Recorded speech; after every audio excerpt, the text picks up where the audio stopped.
Or said another way, the most important factor in economic exclusion is where you are and where you're born. So if you were to choose two random people around the world, just to pick two people at random, 60% of the difference in income between those two people is purely based on where they're born. Connected Conversations with Lena Perova. Bridging Worlds, one conversation at a time.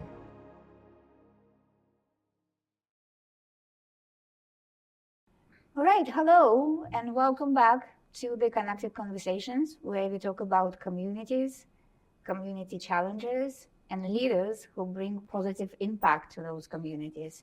And today we have Rebecca Smith. Rebecca, welcome and thank you for coming.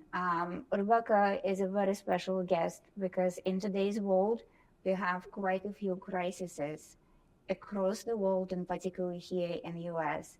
And she has been working for most of your professional life. That's right. Addressing those, right? Yeah, that's right. And this is labor mobility. Yes. So Rebecca, let me introduce you properly. Rebecca is a co-founder and executive director of LAM. LAM stands for Labor Mobility Partnerships. Thank you so much. And Rebecca also worked in the World Bank for almost 7 years. Yeah. And you're working on migration policies and private sector development, which I'm sure helps you a lot right now with the programs that you are currently working on. Rebecca also graduated from Wesleyan University of Ohio with a degree in economics and international studies. And then Rebecca received a master's degree in public policy and economic development from Harvard Kennedy School. So that's quite a journey, Rebecca. Yes, thank you for having me. It's wonderful to be here. Yeah. So tell me, what is your current project? What you're working on right now? Yeah. Well, a lot of things, really. It's a big job. Our fundamental mission is to help more people born in low-income countries to move and fill very, very needed jobs in high-income countries like the US. And there's a few reasons for that. The first, as you think about, I know a key motivation at Astra is inclusion. And for us, one of the things we think about is economic inclusion. So when you think about economic inclusion, most of us think about the societies we live in and making sure that everyone has access to opportunity, right? What we don't often think about nearly as much is the people who don't live in our societies. But actually, where you're born is far and away the single most important determinant of the opportunity you have in life. Or said another way, the most important factor in economic exclusion is where you are and where you're born. So if you were to choose two random people around the world, just to pick two people at random, 60% of the difference in income between those two people is purely based on where they're born. So, we think about inclusion from a lens of race and gender and sexual orientation. But when you think about where a person is born, that's something we don't often think about from the lens of inclusion, but is actually one of the single most important determinants of economic opportunity, of inclusion. And that's going to become more important in the coming decades because the youth populations in low-income countries is growing much faster than the jobs. So already in Africa today, between 10 to 12 million new African youth enter the workforce every year, and every year roughly 3 million jobs are created. So that's somewhere between 6 and 9 million African youth who can't necessarily expect to get good living wage jobs in their home countries today.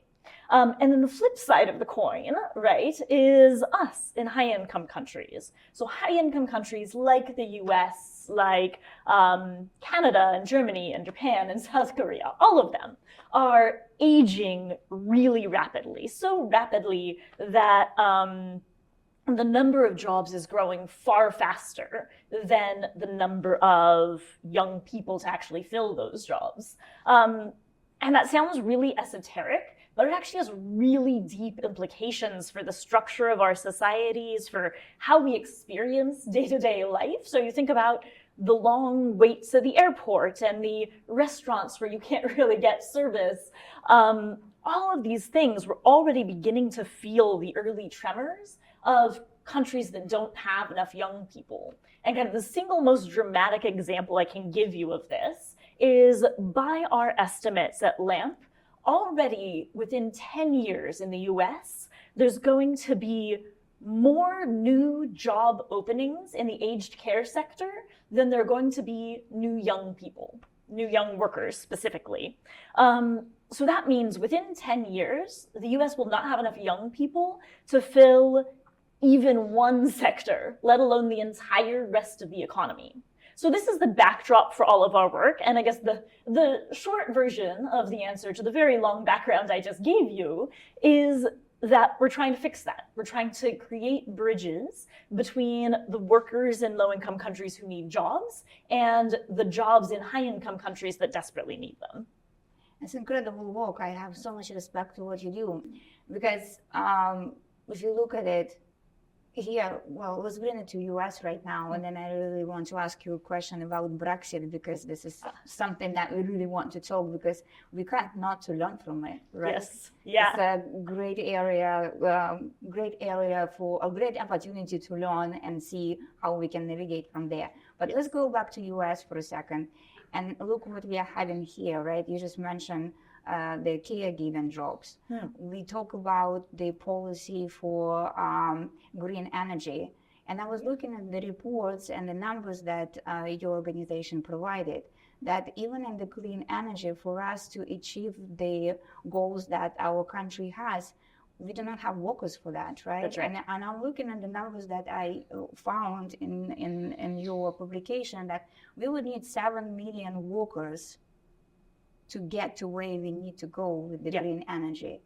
And those are the numbers that we are not going to be able to employ here in the US, the workers here in the US. We would have to bring them somewhere. Yeah, exactly. Meanwhile, we have crisis on the southern border, and we have people who do want to establish life for their families. They are coming here not because their life is so great, and they are looking to provide for their families. How can you connect those two things?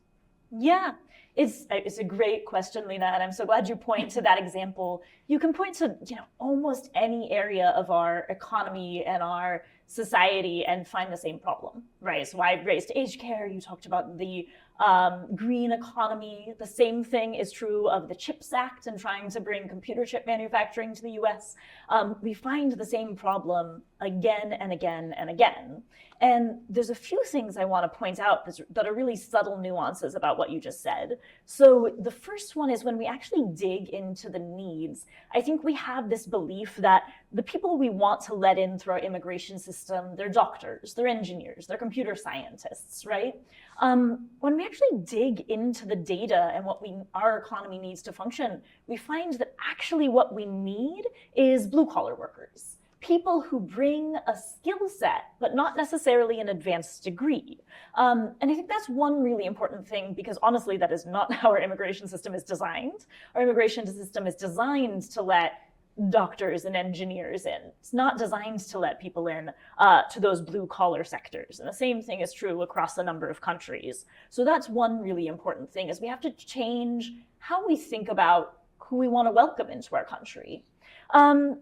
The second thing is, there's this really kind of obvious match, right, between our need to welcome people and the need for our own survival and prosperity to welcome more people into the country, and then, as you say, this literal and figurative wall at the border. And I think one of the important things is that a number of citizens in high-income countries are rightfully upset about the way that immigration is currently happening. So there's disconnect between what we need to build for the future and the way that migration is currently happening. So if you think about how migration should happen, right? Every country has the right and the authority to choose who comes into its borders, right? So I think many citizens of high-income countries rightfully see across a wide number of borders in countries that people are entering in some cases without prior authorization. People are entering through asylum systems, and they're understandably concerned about that. But I think that is being conflated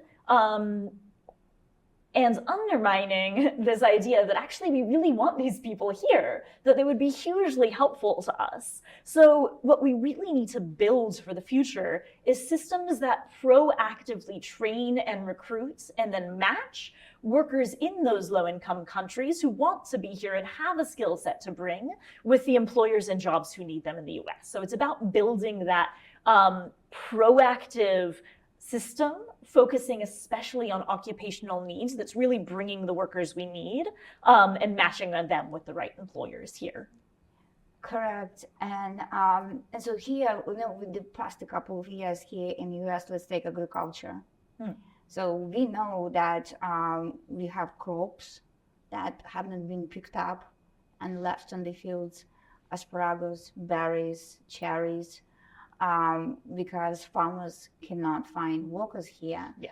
And there were quite a few documentaries that you can find online where the jobs were advertised, and out of 10 advertised jobs, maybe 2 people would show up. Yep. And they wouldn't last more than 2 days working in the heat, because if you throw climate change there, there's, even if you're going to go on those fields as early as 3-4 a.m. in the morning, the heat is still there. That's true. And you don't have US-based people who are going to be working in the heat and having a shower of chemicals thrown at you during the working day. So now, organization like yours, you guys are doing those match. You find the, let's say, farmers here in US, you connect them with the recruiting companies. How does this process work? Yeah, absolutely. And I know you want to talk about Brexit, so we can talk about some really interesting examples where precisely played out the way you described in the wake of Brexit, trying to recruit British workers into the agriculture industry. But happy to talk about how it works. So in the US, the program that speaks to agriculture is called the US H-2A program. It's a seasonal worker program that brings in workers from foreign countries, particularly Mexico. And Mexico really dominates in terms of coming in through that program. The H-2A is unique in that it's actually uncapped. So within the parameters of the program, there's no limit to how many people can be recruited into it. Generally, and this is where actually my technical team would be much better placed to answer it, but the way that it effectively works is that a farmer in the US will work with a placement agency, generally in the US, who knows the skills they're looking for, who knows what the job is like. And that placement agency will, generally speaking, work with another placement agency in Mexico, or increasingly in Guatemala and Honduras and El Salvador. And they'll communicate their needs to a placement agency who then connects with workers, hopefully builds kind of a pool of vetted workers, and then makes that match. At that point, they'll then be proceeded to the visa processing and then moved into the job in the US. And in the US H-2A, they'll have, housing supplied, food is provided as well. So it's, they're working on the farm, and that's a downside because they are really kind of in that specific location when you're talking about agriculture. But they'll stay there for the season. And what we see is that people will do this even year after year, and they'll really be able to kind of transform the opportunities that their communities and families have by doing that. We work with a recruiter called Cierto, that's one of the foremost kind of responsible and ethical recruiters working in the US H-2A. And one of the things that our partners at Cierto have told us about is how communities in Mexico will even actively rotate which members have access to those seasonal agricultural opportunities, because they are so powerful in how much money you can earn that they actually want everyone in the community, all the families in the community, to be able to access that, to be able to spread the opportunity and the wealth around, which I think is a really powerful example of just how important those jobs are to those families and communities. Absolutely, because we are a transparent community across the globe. People do not leave homes for no reason. Yes. They leave homes because they are looking for better life for their kids. We would do exactly the same. Let's say if the life would be so much prosperous in Canada, I can guarantee you there are lots of us Americans who start moving towards Canadian border, just like these people do. So the visa that you're referring to right now, can you tell us a little bit, what will the qualifications to get that visa? You might not be the right. You might not be the right person. But do they have to go through any special background checks or? I believe that there's a security screening as part of it. Right. I believe the primary requirement in terms of like being legally eligible is that you cannot have been deported from the US for irregular migration before. I think that's the main one. Okay, that's good. Well, thank you. You're not an immigration lawyer. It's true. All right. So let's take a look at Brexit, because we have to see what we learned through the past couple of years. Is there any particular information you can share with us? Absolutely. It's been fascinating to watch.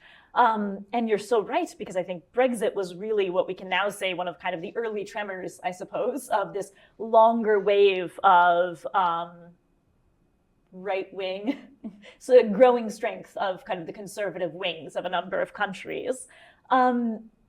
Been really interesting to watch. And as we know, migration was kind of one of the primary motivators of many of the people voting in the wake of Brexit. The policies that have come after Brexit have been very interesting. So first, let's take it back to agriculture.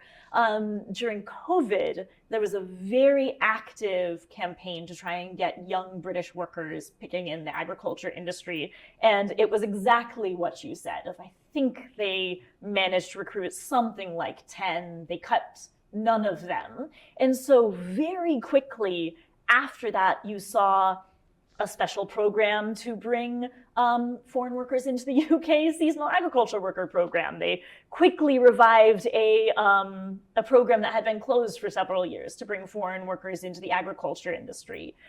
Then you might remember that there was lots of news stories around lorry shortages, that they couldn't move supplies around the UK or into the UK because they didn't have enough truck drivers. So then there was a special program for the lorry drivers. And what you actually see now when you look at immigration numbers in the UK is they're very similar to pre-Brexit. And what you've actually seen, which is really interesting, is a rise in the number of workers that are being recruited from outside of Europe. So the UK was previously, of course, a part of the free movement zone in Europe, so they got a lot of workers from Eastern Europe. Now they're getting them from lots of parts of South Asia, Southeast Asia. So they're spread more widely where the workers are actually coming from, but it's really roughly flat in terms of the numbers of workers coming in. But I do think that the experience of Brexit tells us something really interesting about what's motivating voters. It's not so much that many voters are actually anti-immigration out of pure hatred. I know that's a story a lot of us hear, and it's hard to refute, but when you both dig into the numbers and you look at a lot of experiences like Brexit, what you find is that voters want to feel in control of the immigration system. They want to feel like they know who's coming, that the border is secure, that they're coming for reasons that are aligned with national interests. So now you see this interesting arc following Brexit where there was this big backlash against immigration. Now immigration is roughly at the same levels it was before, but voters are happier about it because they feel like it was their choice rather than some bureaucrat they've never heard of in the EU, right? Sitting in Brussels making decisions about who gets to be in the UK. So it's this really interesting dynamic, and I think that tells us a lot about what immigration policies in the future look like. We don't necessarily need to close the door. We just need to make sure that it's well-managed flows of people coming in.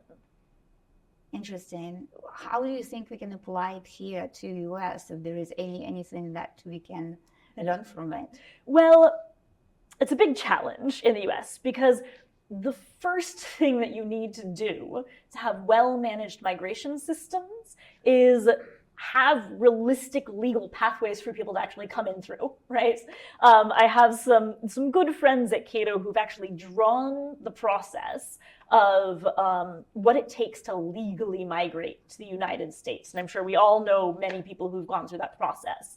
And it is so complicated, so complex for someone to navigate that makes it really challenging. And in fact, my mom, who's in South Carolina now, will frequently show this graphic to all of her friends in her walking group so that they can understand when they say people should just come here legally, what that actually means. So the first thing we need is a realistic legal process.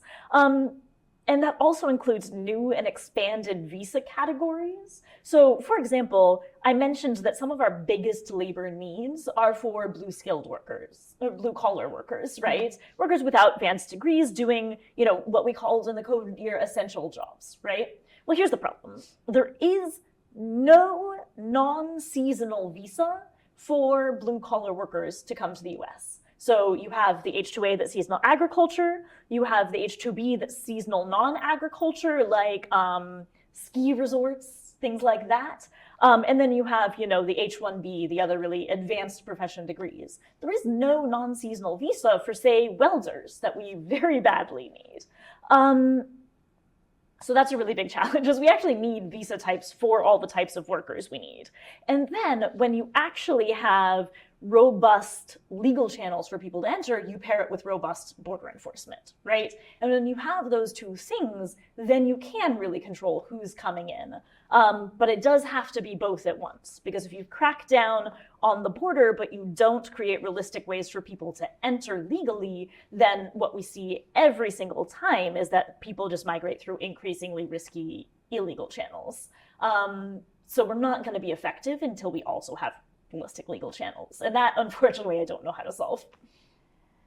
Neither do I. But there is another, I think, complex area here, particularly right now. We are getting closer and closer to our election season. Well, we are already in election season, but things are heating up. There are lots of people who would say, okay, we are going to let these workers in, and then they're going to stay, and they're going to stay illegally. Yeah. So how would you address this? I'm sure there is a process for that. Absolutely. Yeah, there's this very long-held belief that there is, quote, nothing more permanent than a temporary migrant. So we get asked this question all the time, and it's understandable because there's a lot of historical experience of that. There's something called, and you'll have to forgive my German right now, but the Gastarbeiter program in the 60s in Germany that let a number of Turkish immigrants in to Germany, and and many of their descendants are still there because they did never leave. So there's a lot of historical experience that informs that belief, right? But here's the secret. There's a paper I love by one of my dear mentors, Michael Clemens, called Migration is What You Make It. And the point is that many of these outcomes we point to, many of the fears about how migration will work, they're all the results of policy decisions. So we can design programs where that doesn't happen. We know how to do it. And I'll give you a few examples of how we know how to do it. One is that the New Zealand Recognized Seasonal Employer scheme, which is their version of the seasonal agriculture program, they've achieved an overstay rate of less than 1%. And some of the ways that they did it was having employers contribute to the plane ticket home. Many of the visa programs don't do that. Then the worker gets to the end of their visa program and haven't actually saved enough money for a ticket home. So that's an obvious one. Make sure they have money to go home.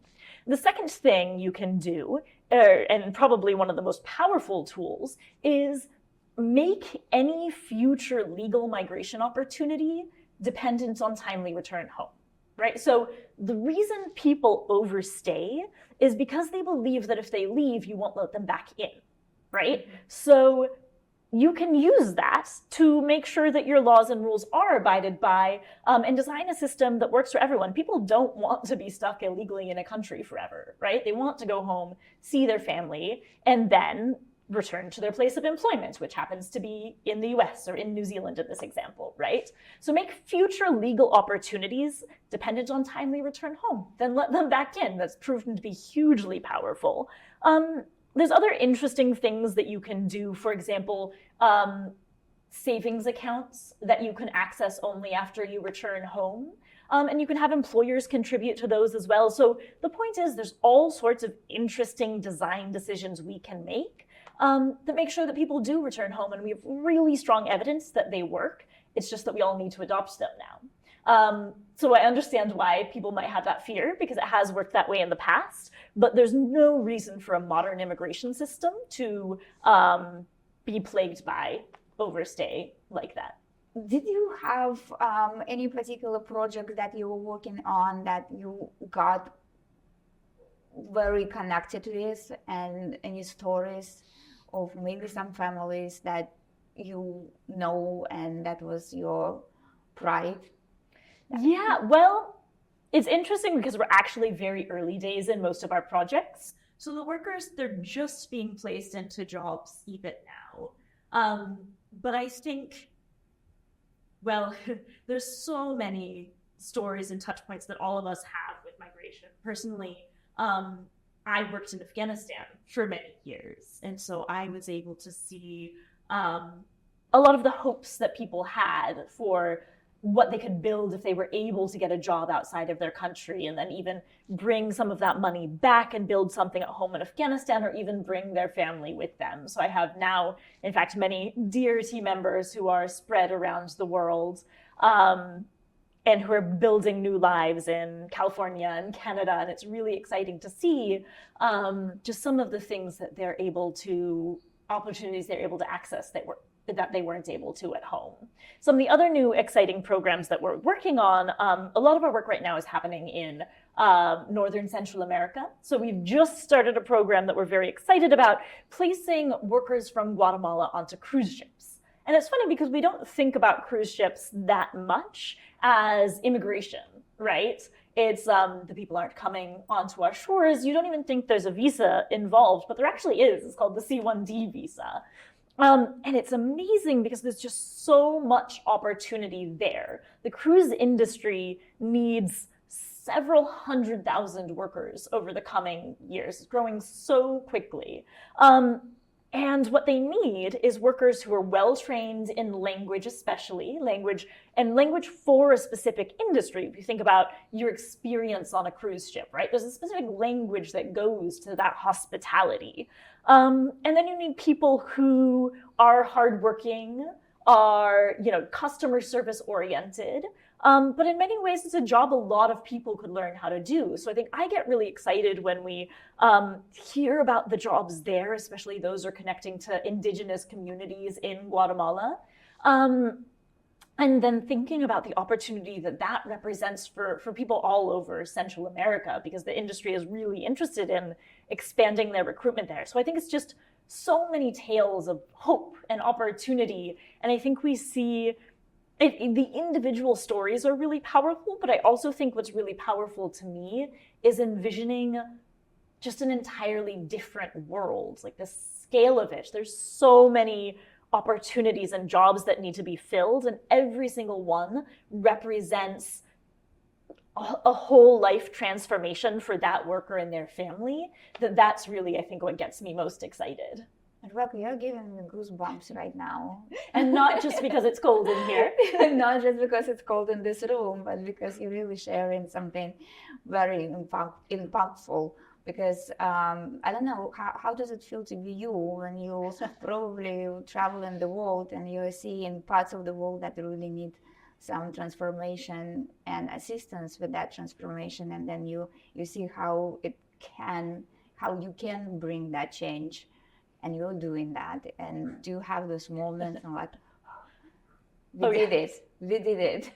Oh, well, I think the moments I have more often are, wow, there's a lot to do.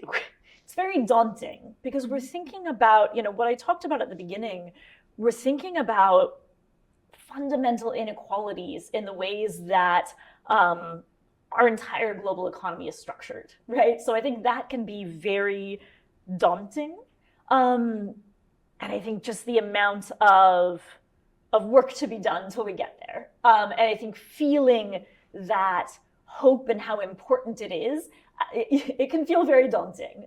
But I think the things that have actually brought me the most joy, and maybe something that's interesting to the people listening to that right now, the things that bring me most joy is when I see a growing community of people who are passionate about this. So when I started this career, and when I started LAMP with my co-founder, who's Harvard economist Lant Pritchett, I remember going to him early on and saying, all right, I want to work in this field. How can I do that? And he said, well, you're going to have to make it. You have to build it. And I did, and we did it together. That's LAMP. The funny thing is, later I learned that he said that to a lot of people, but I took him seriously, and here we are. So when I began this career, I basically had to make every job I had for myself. There was not a ton of work being done in this field from this perspective of trying to create opportunity.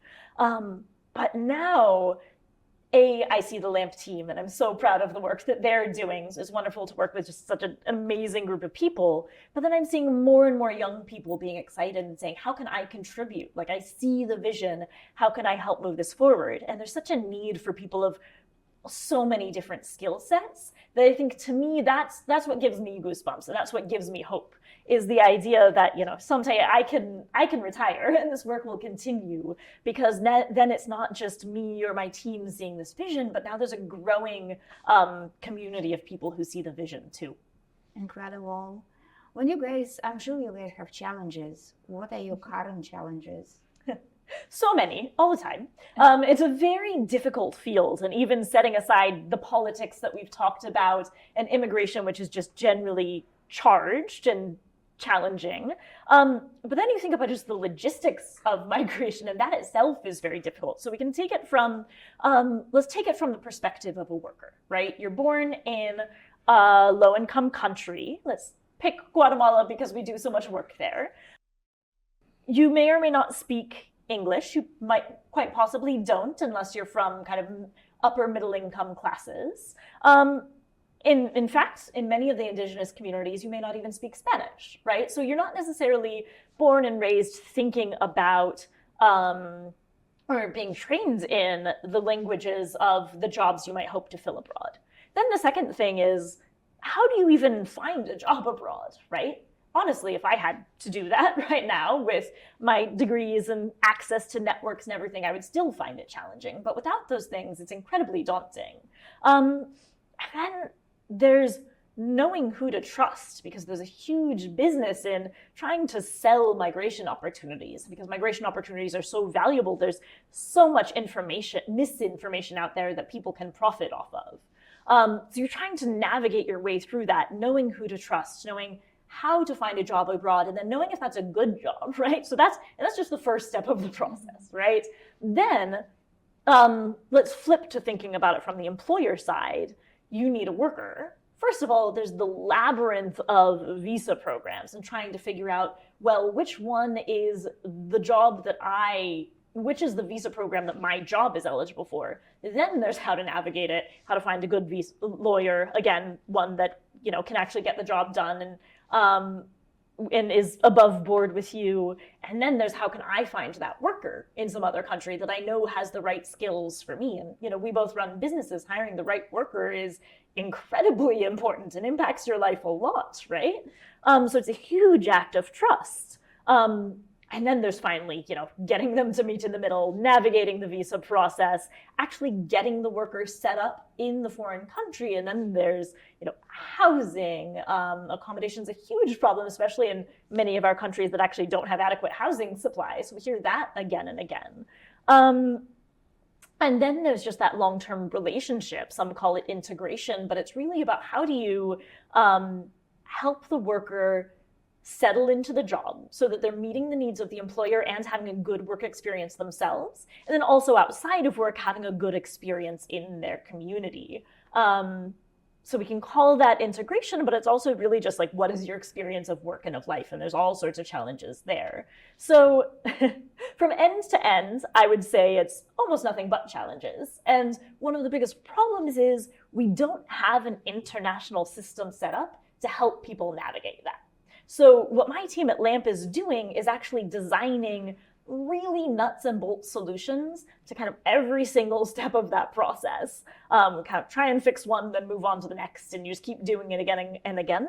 But the idea is that when we and our partners in that whole community I referred to are done, at the end of the day, what we'd have is a whole field of service providers solving each of those challenges for workers and employers, so that it's actually this kind of seamless experience of, oh, I want to get a job abroad. I know where to go for that information. I know how to get the skill set I need. And if you're an employer, like, I know where to turn for a worker and I know how to support them to get here.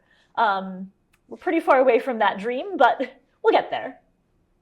And do you get any assistance from the government that you work with? So we actually work with governments. So we do work with a number of governments in high-income countries, thinking about different pieces of that problem. So it can be how we build up pools of workers trained in German. It can be how we find the right countries where the workers have the right skill sets for us. It can be how we help, simplify the visa process so employers are actually using it. We do work directly with governments, and I think what's exciting to some of the politics that we're seeing is at the exact same time that we're seeing really charged political discourse, we're also increasingly seeing government officials and actors recognize that this is something that has to happen, that needs to happen, and being increasingly open to actively working to find solutions. So that's one of the things that gives me a lot of hope. So in your opinion, when you look at the global picture right now, which countries or country do you think is doing the better job right now addressing this situation? No one's got it just right, but I'd say there's a lot of exciting momentum. So I'll call out a few. The first one that always comes to mind for me is Japan. And it's just so interesting because for most of my career, Japan has been really pretty historically closed to immigration. They have, as of 2019, they opened something called the Specified Skills Visa that was actively trying to recruit workers in the trade and service sectors, those blue-collar workers that I was talking about. And they had a goal of recruiting 350,000 workers over a span of 5 years, which is, to be honest, absolutely insane. So that's a really ambitious immigration goal. But the fact that they are recognizing their aging demographics, they know they need workers, and they're willing to make really big changes to make that happen, is, I think, a really hopeful signal. And then it's a great example as well of everything we just talked about, because they're not really close to meeting that goal of 350,000 workers, because there are so many challenges for both workers and employers at every step of the process. You think even just about the pool of workers trained in Japanese, right? Or helping a worker navigate a system that's written in Japanese. All of that's really challenging. And so there's a lot of support systems still to be built to help workers and employers actually navigate that new visa program. We see similar changes happening in Germany that is really seeking to not only expand its visa system, but then also actively build systems to support the recruitment of workers through it. Canada has, I think, every year for the last several years beaten its historical records for how many workers it's trying to permanently settle in Canada. So we're seeing around the world lots of momentum, even in places where migration is really politically charged. For example, Italy has notoriously elected very far-right leadership. And at the exact same time, that far-right leadership has tripled the number of visas it's seeking to issue. So I think in a number of countries, we're seeing a lot of momentum, not necessarily at the discourse level, but at the granular level of the systems that are actually trying to issue legal work visas and then actively support workers in accessing them. I'm very surprised by Japan. I always felt like Japan is a very close country. Yeah. You didn't mention the US. I did not mention the US. Unfortunately, the US is just one of the places we're not seeing a lot of progress. And it's such a shame, and we're doing ourselves such a disservice. You may have seen the news headlines last year where Canada was actually actively recruiting people who were turned down for the H-1B visa, which is hilarious, frankly. Yeah. So it's the U.S. has not been making the changes that we would hope it would, but we still badly need workers, and I think that we have to depoliticize the conversation. And I'll give you an example of developments I do think are positive. We are actually currently actively working with the government of North Dakota that is led by a Republican governor and a Republican legislature.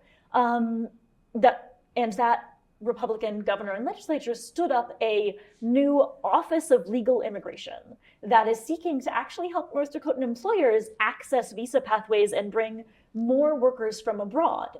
And the reason that they did that is right now in North Dakota, for every 100 job vacancies, there are only 35 available workers. So if you were to have every single North Dakotan employed in one of those job vacancies, you'd still have 65 per 100 open jobs. And so, they looked around, it's just kind of common sense. There's no other solution but bringing workers from elsewhere.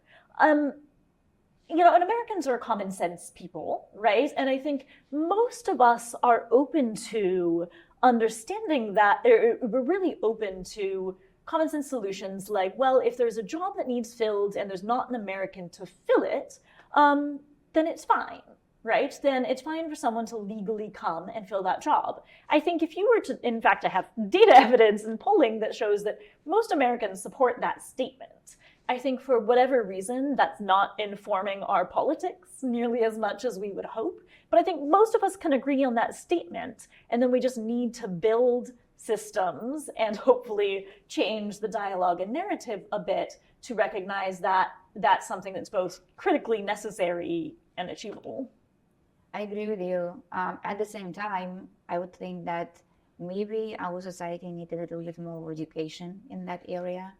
Probably. So that's why I'm so happy to have you here, and I hope more listeners will be following Rebecca online and her organization. But let's go back to our conversation now and see which countries, on the other hand, participating in your program, where the workers are coming from. Okay. Because we already talked about Japan, we talked about Canada, we talked about Germany that you mentioned. So Yes. where they're getting the workers from? Yeah, absolutely. It's all very context dependent. So as an organization, we work in Latin and Central America. We work in Africa and India, and we have worked in the Pacific and Southeast Asia, so everywhere, right? And migrants, of course, come from everywhere, and there's opportunity for migrants everywhere. So you could really look at most low and middle income countries, and they'll have some pretty robust tradition of migration, right? But I do think we're seeing changing patterns. And one of those is there's a number of countries that have been kind of dominant in migration for a really long time. And the two immediate examples that come to mind is the Philippines, which has positioned itself as a, quote, labor exporter or a champion of international labor migration for decades now, and they probably have like the gold standard international system on supporting workers and finding jobs abroad. Mexico, of course, in the US is another example, India as well. So there's a number of countries that have really kind of dominated the labor sending, the migrant sending systems. But I think that's starting to change. If you notice, a number of the countries I just mentioned, they're all middle-income countries. And there's really interesting dynamic in migration where as countries reach about 10,000 per capita GDP, and that's an important number, and then also as their societies start aging on their own, much like the US is, migration does start to decline. So there's this belief that with any country, you can just help improve the jobs at home and people will stop migrating. That's not true. That doesn't work for countries where it's at 1,000, 2,000 per capita GDP. But for countries like Mexico, the Philippines, they're starting to reach the numbers where they'll actually both age out of sending as many migrants abroad, and the workers who are there, the young workers, will be more interested in seeing opportunities at home. So I think that creates this really interesting moment of opportunity for a number of new countries to position themselves and their young people to be able to tap into jobs abroad. But that takes some upfront work in setting up those systems we've talked about. But I think we are seeing a shift away from some of those traditional sending countries to new markets, like Central America, like Northern Africa, like Southeast Asia. So we're seeing some reshuffling of a lot of the migration hubs.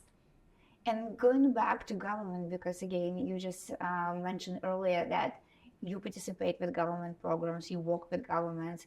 Are there any governments on the other side, on the side of providing workers that participate with the government that need help?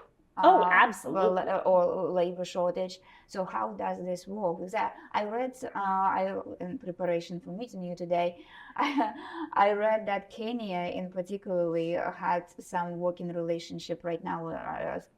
I think it's Germany that they reached agreement providing labor from Kenya to Germany. Yeah, so exactly. And Kenya is a perfect example because what they're doing is really exciting. It's called their Office of Diaspora Growth, which I think is just such a clever name. But the mandate is actually to help Kenyan workers, to open more avenues for Kenyan workers to find good jobs abroad. And it's basically taking a lot of that same infrastructure that governments use to help people get jobs domestically and thinking about how can we conceptualize our employment programming to include overseas employment. So I think we can demystify migration a little bit when we just think about it as, well, it's a job, it's just overseas, right? And so a number of governments are beginning to acknowledge that they have more young people than jobs by a lot. And that can be a really powerful thing.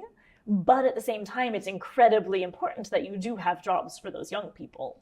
And so in recognition of that, they've started actively trying to open channels to jobs abroad. And that includes, talking to foreign governments and securing access to visa pathways. But that's really just the first step of the process. And the second part is forming relationships with employers so that they're interested in recruiting from your countries, and B, so that you're training for the relevant industries abroad. Maybe even setting up training centers that train to international standards and certifications, right? And then, of course, some of those workers can still be employed at home and you've got really highly qualified people. And then it's also an incredibly important role of the sending country government is also making sure that they're regulating the migration system so that there's not fraud, so that workers are being protected. And that protection, has to span all the way from kind of the first moment of thinking, I might want a job abroad, all the way to going and coming back, because there's different risks at every step of that journey. So the sending government has an incredibly important role to play. And in fact, that's where I spent most of my early career, and I'm grateful I did, because you learn so much about just the migration experience that way.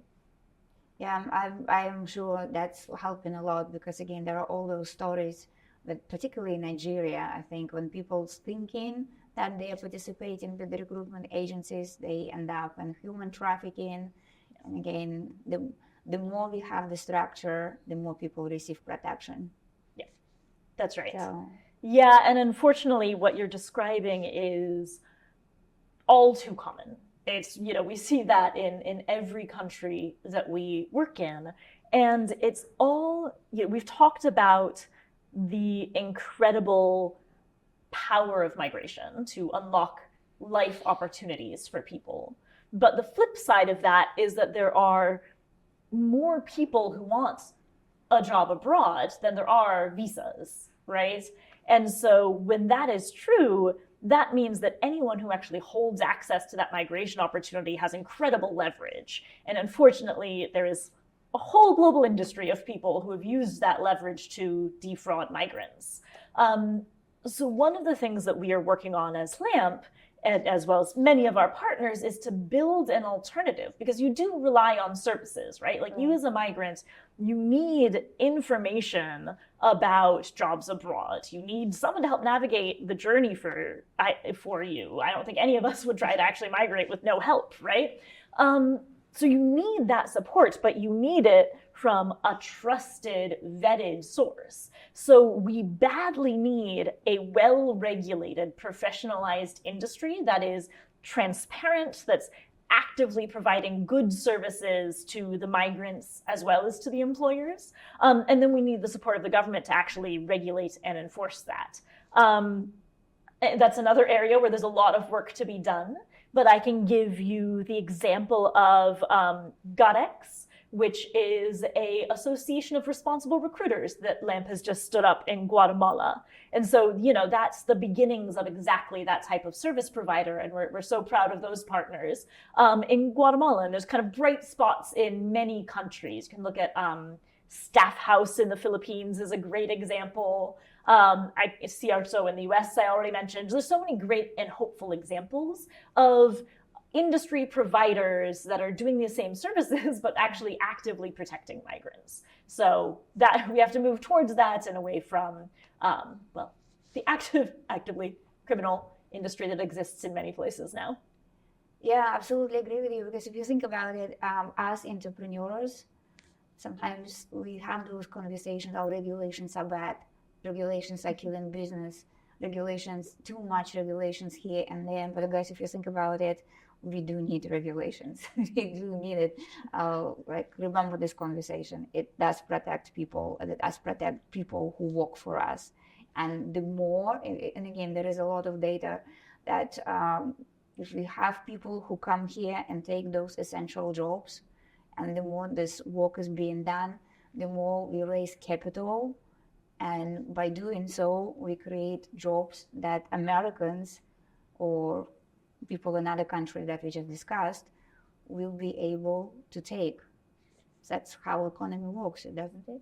Oh, absolutely. Yeah. So, firstly, you're so right about regulation, and we find it's always this just, it's just a delicate balance of getting it right, right? You finding that right balance, because the business has to be viable, right? So it has to be commercially viable, and at the same time, it needs to be well regulated enough that you can ensure protection. And that's we're very sympathetic to that balance. It's hard to achieve, and we're all constantly trying to walk it, but that's where we have to end up. And then, yes, absolutely. Immigrants themselves create many jobs. Many immigrants are, in fact, entrepreneurs. And there's so much evidence on all the jobs that they themselves have created. And then secondly, by filling jobs, they're not just workers. They put money back out into the economy, and that money itself fuels growth, fuels new job creation. So all of the evidence that we see is that immigrants absolutely are entrepreneurs. They start so many jobs through that economic activity, and they actually just grow the overall economic pie. And then secondly, there's been so much back and forth as to whether or not immigrants take jobs, right? And it's a fair question. It's easy enough to believe that if there's a job, an immigrant comes and fills it, that job is now no longer available to an American, right?